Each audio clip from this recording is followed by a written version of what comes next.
What happens if an executor enters into a lease involving estate property without telling the other heirs? In North Carolina, the lease is not automatically valid just because the executor signed it. The first question is whether the executor had legal authority over the property. That authority may come from the will, from the need to manage the property during estate administration, from agreement with the heirs or devisees, or from a court order. If the property passed directly to the heirs or devisees and the executor had no valid authority to control it, the lease may be challenged by the people who inherited the land.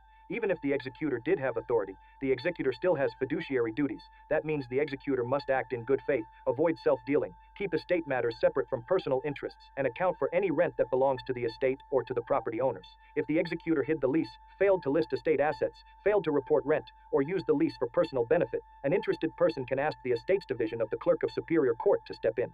The clerk can compel a complete inventory, require an accounting, order production of lease and rent records, and hold a hearing. The inventory is generally due within 3 months after the executor qualifies. Annual accounts may also be required if estate assets remain under the executor's control. If the clerk finds misconduct, a conflict of interest, or failure to perform fiduciary duties, the clerk may revoke the executor's authority. A removed executor must turn over estate property and account for what happened. So the key point is this: an executor cannot secretly lease estate property and ignore the other heirs. The lease, the rent, and the executor's authority can all be reviewed in the estate proceeding.